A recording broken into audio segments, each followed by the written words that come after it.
Hello and welcome to cinema cinema, सिनेस्तान.com की एक छोटी सी कोशिश इंडियन सिनेमा पे अपने ओपिनियंस, एक्सप्रेशंस, थॉट्स और आइडियाज को पेश करने की एक पॉडकास्ट के जरिए। मैं हूं श्रीराम अयंगार और हम आजादी के 74वें आजादी महोत्सव की तरफ बढ़ रहे हैं। It's 15th of August and it's a big day. और अगर पूछेंगे अगर किसी से भी सड़क पर, तो देश प्रेम काफी हाई होगा। अब देश प्रेम या पेट्रियोटिज्म जो है वो एक चीज या एक एस्पेक्ट से बांधा नहीं जा सकता, और अक्सर तब तक महसूस नहीं होता जब तक हम देश से बाहर ना हो, विदेश में ना हो। इसीलिए शायद लोग जब अपनी बोली बदलने लगती है, जो लोग दोस्त बिछड़ने लगते हैं या फिर खाने की कमी महसूस होती है, तो लोग अक्सर सिनेमा की तरफ मुड़ते हैं, वही देश, वही लोग, वही बोली याद करने के लिए। एंड ऐसे टाइम पे cinema becomes the most popular and most effective form of nationalistic ideas और पेट्रियोटिज्म। सो इसी बारे में बात करने के लिए मेरे साथ है लाइव फ्रॉम दादर की गली केयूर सेता, और जो प्रिंसिपल कॉरेस्पॉन्डेंट है सिनेस्तान.com की, और हम बात करेंगे पेट्रियोटिज्म एंड सिनेमा पे। तो Keyur, first of all main question, what is patriotism? I mean, किस एस्पेक्ट से डिफाइन करोगे इसे? पेट्रियोटिज्म तो मतलब मुझे यही लगता है कि it is the love for the country, अपने देश से प्यार करना, देशभक्ति, उसी को पेट्रियोटिज्म कहते हैं। और देश से जुड़ी हुई चीजों का सम्मान करना, और खास करके जो लोग देश के लिए मर मिट गए उनको याद करना, उनका सम्मान करना, वो है पेट्रियोटिज्म मेरे हिसाब से। राइट, लेकिन ये काफी एब्स्ट्रैक्ट डेफिनेशन है, इसको सिनेमा में कैसे कन्वर्ट करेंगे? I mean, Indians, particularly Hindi cinema has this long tradition जहाँ पे पेट्रियोटिक फिल्म्स बनती आ रही है। दूर हटो है दुनिया वालों से लेके AR रहमान की वंदे मातरम और उल्टा टाइगर श्रॉफ की वंदे मातरम तक। तो अब how do you define it? I mean, जहां तक मैं देखता हूँ, I see it a lot in music, I see it a lot in lyrics, but patriotic films, यानी what is your definition of it? How will you come to it? मतलब कोई भी film जिसमें देश के बारे में कहा गया हो, देश के लिए अगर कोई लड़ा हो, किसी ने कुछ अचीव किया हो, तो वो होती है पेट्रियोटिज्म फिल्म। फिर चाहे वो स्पोर्ट्स का अचीवमेंट हो, इंडियन आर्मी की अचीवमेंट हो, या फिर किसी भी इंडिविजुअल की अचीवमेंट हो जिसको दर्शाया गया हो फिल्म में, जो देश का नाम रोशन करते हो। और साथ ही साथ मेरे हिसाब से एक ऐसा इस तरह की देशभक्ति जो अपनी फिल्मों में ज्यादा देखने नहीं मिलती, वो है स्वदेश में जो आशुतोष गोवारिकर ने देशभक्ति दिखाई थी। उसको मैं बहुत ही उच्च स्तर की देशभक्ति की फिल्म मानता हूँ, क्योंकि उसमें कोई भी किसी भी तरह का नारा नहीं था, किसी भी तरह का स्लोगन नहीं था, लेकिन फिर भी आपको देशभक्ति उसमें जरूर महसूस होगी।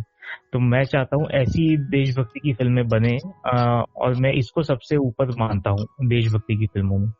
राइट, लेकिन मैं ऑब्जर्व कर रहा था और मैं पढ़ रहा था, तो मैंने ये नोटिस किया कि दो तरह के पेट्रियोटिक फिल्म्स होते हैं। I mean, in the past जब अगर हम देखेंगे फिल्म्स लाइक नया दौर, जो डिफाइनिंग फिल्म है इंडिया के मॉडर्न एज पे एंट्री की, जी, right, it is also a form of patriotism to say this is what we are, ये हम हैं, ये हमारा तहजीब है और हम यहाँ से आगे बढ़ने वाले। You had mother India which is considered the defining film, उसका टाइटल से डिफाइन हो जाता है India, right? The performances also define it. It's about the heart of India, the village, people in the village, and what they treat, what they struggle with. The जो जमीन है, जिसे कहते हैं जन जंगल जमीन वाला campaign, the entire fight for it and the struggle to maintain it, right? तो ये भी एक form of patriotism है। तो it is like Amitabh Bachchan से परंपरा, प्रतिष्ठान और अनुशासन, ये तीन स्तंभ पे पेट्रियोटिज्म का आइडिया चलता है। लेकिन something has changed, नहीं, तभी से लेके अभी तक। हाँ, चेंज काफी हुआ है, और ऐसा भी देखा गया था, ये जो तुमने सब फिल्मों की बात की, उसके बाद काफी सारा पेट्रियोटिज्म हमको 90s और 2000s में देखने मिला है, जिसमें एक तरह से एक्शन फिल्मों को पेट्रियोटिज्म की फिल्म माना जाता है, ऐसा हमको बताया गया था। ऐसी काफी फिल्में आई थी, खास करके जो अर्ली 2000s में सनी देओल की फिल्में आती थी, उसमें पेट्रियोटिज्म में मार धाड़ और लंबे लंबे डायलॉग्स और चीखने चिल्लाने वाले डायलॉग्स दिखाए जाते थे, उसको पेट्रियोटिज्म मानते थे। लेकिन वो अभी पिछले कुछ सालों में, 10-20 सालों में या 15 सालों में वो कम होते गया है। सबसे पहले स्वदेश आई, उसके बाद मुझे लगता है जो अक्षय कुमार जिस ब्रांड का पेट्रियोटिज्म लाया है सिनेमा में पिछले 10 साल 8 साल में, उसमें काफी सटल है देशभक्ति। उसमें भी आपको कोई नारेबाजी नहीं मिलेगी, ना किसी तरह का जिंगोइज्म मिलेगा, ना ही उसमें उतनी मारधाड़ या ऐसा कुछ होगा। वो सिंपल फिल्में बनाता है जिसमें पेट्रियोटिज्म की फीलिंग आती है, ना ही उसको ज्यादा मतलब बोला नहीं जाता उसके बारे में। तो ये काफी चेंज तो हुआ है पेट्रियोटिज्म की तरफ अपना नजरिया हिंदी सिनेमा का।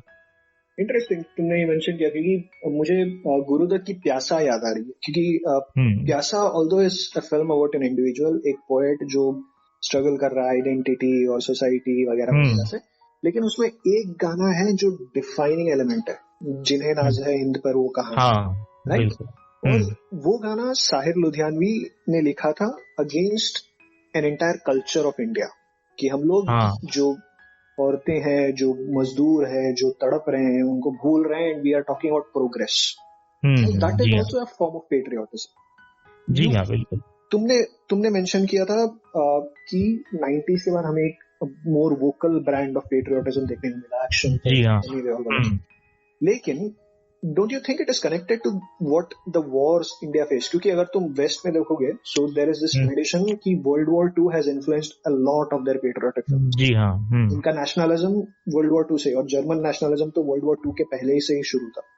Do you think the wars India has faced or the battles India has faced has influenced it?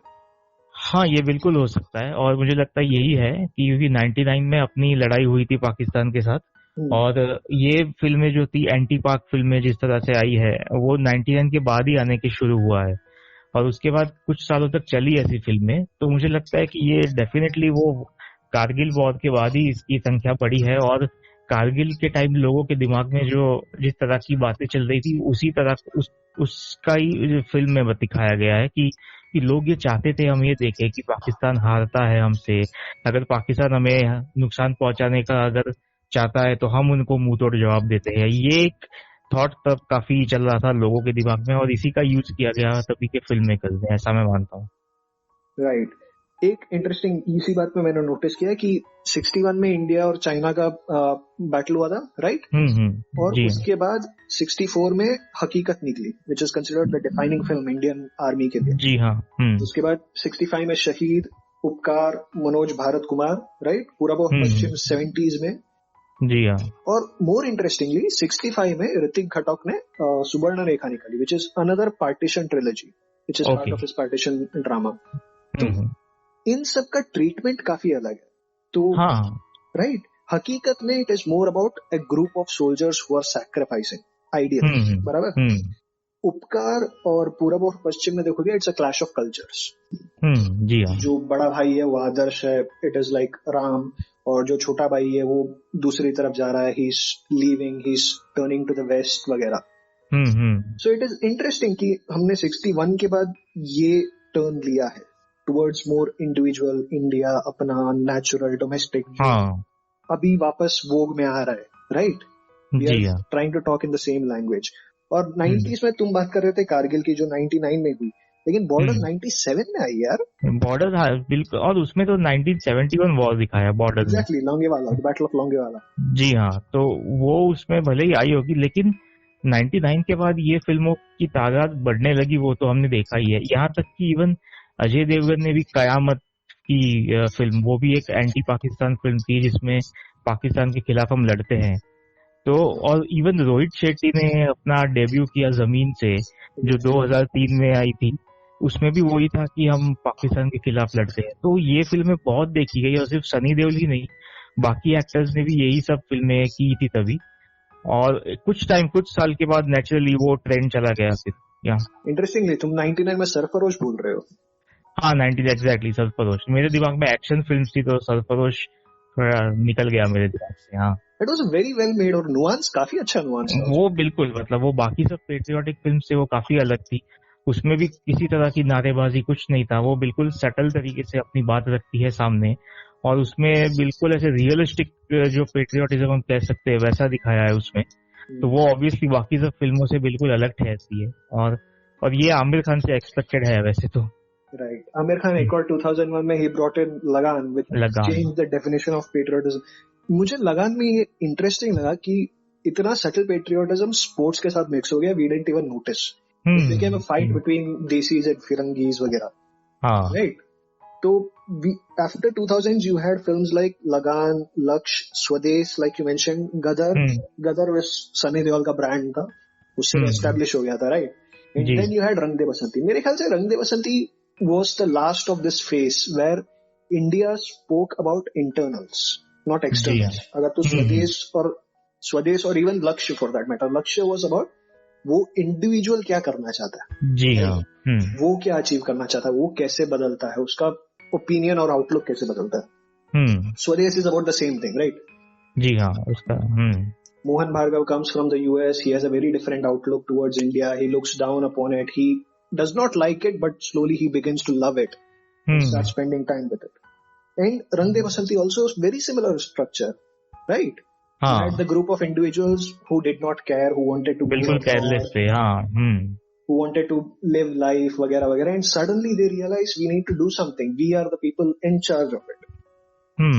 So what changes since 2010? We are seeing a very different brand. It's more vocal. It's almost एक तरफ से proud है हम लोग. हाँ, 2010 के बाद तो ज्यादा कुछ ऐसे देखा नहीं गया, सटल पेट्रियोटिज्म या ऐसा कुछ. और ऐसा भी था कि 2010 के बाद बहुत कुछ सालों तक बहुत कम ऐसी फिल्में आने लगी जिसको हम ऐसे पेट्रियोटिज्म कहा जाए, जिसमें या जो सटल तरीके से पेट्रियोटिज्म दिखा है.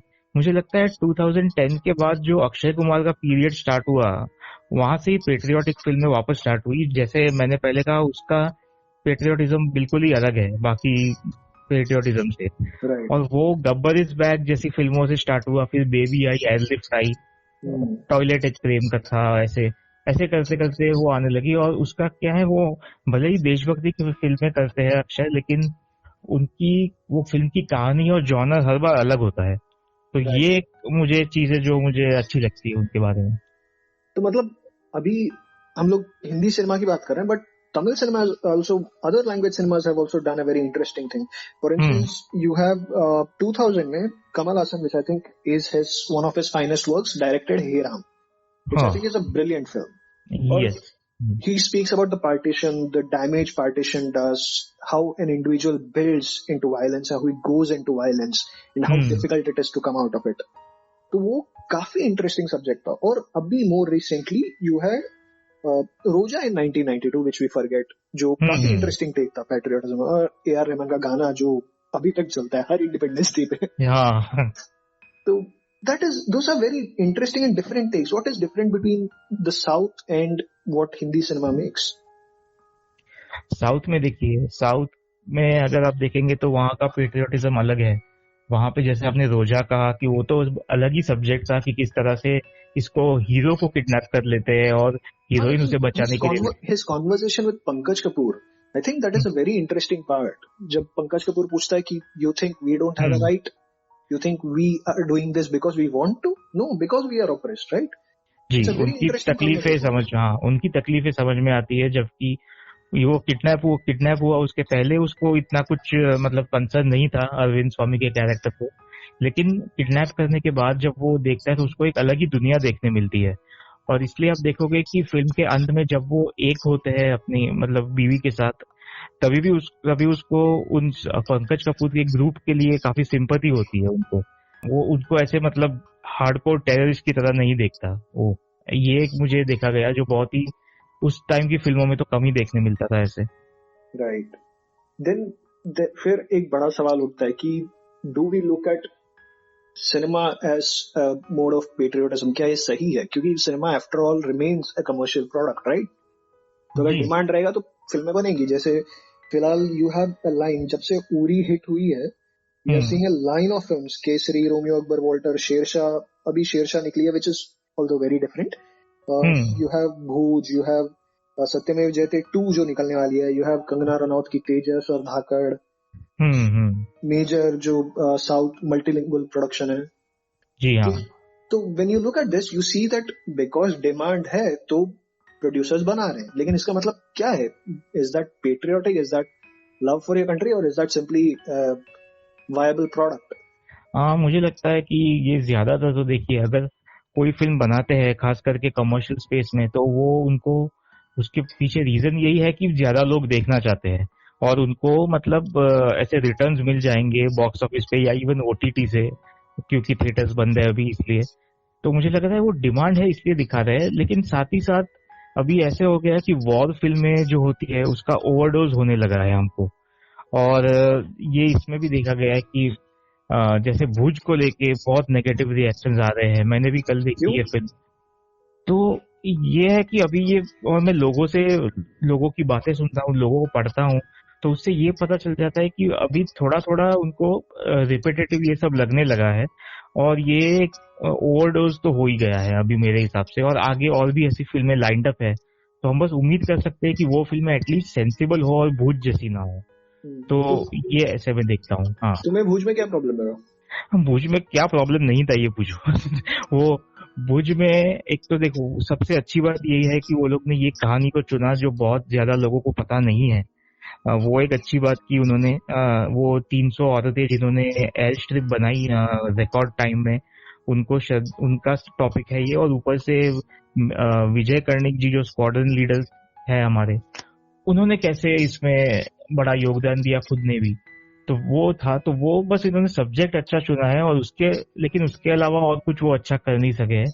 फिल्म का नैरेटिव पूरा हैपहैजर्ड है, मतलब कैसे भी एक के बाद एक कोई भी इवेंट हमारे सामने आती जाती है और उसमें बहुत सारा इन्फॉर्मेशन हमें दिया जाता है, तो कोई भी कंफ्यूज हो जाएगा। और उसके बाद फाइनली वो जो 300 औरतों की कहानी है उसे इंटरवल के बाद लाया जाता है। और वो भी मतलब उसमें आपको ज्यादा इम्पैक्ट नहीं आता, क्योंकि उसमें भी जो सोनाक्षी का कैरेक्टर है जो लीड करती है 300 औरतों को, उसको भी काफी झिंगोइस्टिक दिखाया है। और वो लग रहा है बहुत सी ट्राइंग टू हार्ड वो है। और बाद में इन 300 औरतों के टॉपिक को एब्रप्टली बंद भी कर दिया जाता है, और फिर वापस वो फिल्म अजय देवगन और ये संजय दत्त, शरद केलकर वही आ जाते हैं वापस। तो इस, और ऊपर से सबसे बुरी चीज थी इसमें डायलॉग, जिसका जरा भी इफेक्ट नहीं आता। और जिस तरह से उसमें ये बोले जाते हैं बचकाने डायलॉग्स हैं, और वो जब बोलते हैं तभी एक्चुअल में ऐसा लगना नहीं चाहिए, लेकिन हंसी जरूर आती है। तो मुझे लग रहा है कि ये फिल्म ऐसे पूरी तरह से फेल गई है मेरे नजरिए में। इंटरेस्टिंग, क्योंकि शेरशाह में ट्रीटमेंट काफी अलग रहा है, क्योंकि Shershaah is about the late Vikram Batra. जी हाँ। काफी इंटरेस्टिंगली डील किया है कि subject is again it's the follows the Lakshya वाला पाथ, कि it is more about the individual, his transformation into something else.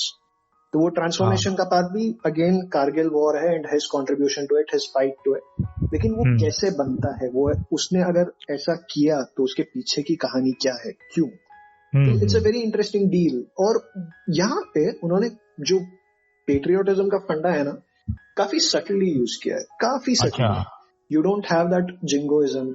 Obviously जब तुम आर्म्ड फोर्सेस में रहोगे तो इट इज लाइक अंडरस्टूड कि you are here for the country, you are here for no other reason, right. तो उसको dialogue में काफी अच्छा यूज किया, and I like that. And that I think is a market change. For instance अगर केसरी देखोगे जो 2019 में निकली, इट्स वेरी वाइब्रेंट।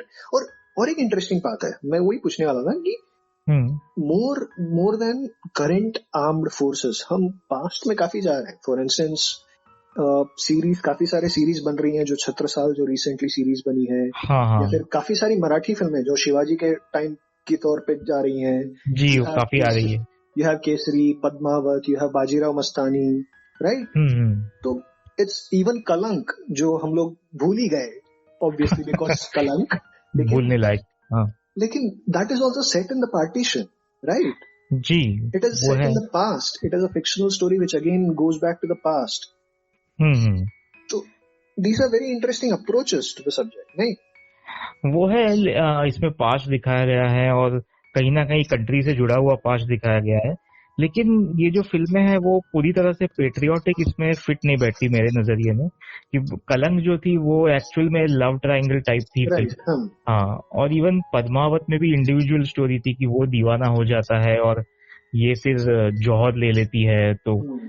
तो ये मुझे लग रहा है कि ये भले ही कंट्री की बात की जाती है, उसमें कंट्री के कल्चर को दिखाया जाता है, लेकिन वो अलग तरह का पेट्रियोटिज्म है, एग्जैक्टली उसमें फिट नहीं बैठता वो।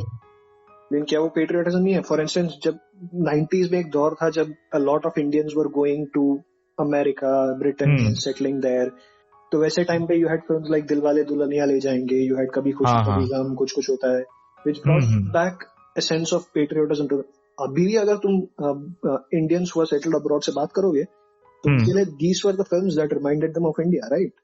जी हाँ, that also become a sort of patriotism. जैसे इसको एक तरह का पेट्रियोटिज्म माना जा सकता है, क्योंकि इसमें उन लोगों को जैसे कहा कि याद आती है देश की ये फिल्में देख के, तो इनडायरेक्टली ये patriotism. Amrish Puri with that letter, वो हाँ scene हाँ तो हाँ हाँ, वो एक है जी। तो उसमें उस तरह का अलग तरह से इनडायरेक्ट पेट्रियोटिज्म कहा जा सकता है उस फिल्म को। हालांकि मतलब उसमें कहानी ज्यादा इंडिविजुअल्स की थी, लेकिन एक तरह का पेट्रियोटिज्म माना जा सकता है इसको, हाँ, खास करके एनआरआईज के लिए। राइट। तो उसी तरह ये भी काफी सारे जो पास्ट की फिल्में बनती हैं, ये मोर इंडिविजुअलिस्टिक है, लेकिन उसमें वो इम्ब्यूड सेंस है ना, हाँ अंडरलाइंग हाँ सेंस वो रहता ही है। जी हाँ, वो है। But there are also other forms that are coming out which is interesting. तो देखते हैं। See you then. अगर आपको ये पॉडकास्ट पसंद आया तो लाइक, सब्सक्राइब और शेयर जरूर कीजिएगा। अपने कमेंट्स सिनेस्तान.com के YouTube चैनल पर भी छोड़ सकते हैं।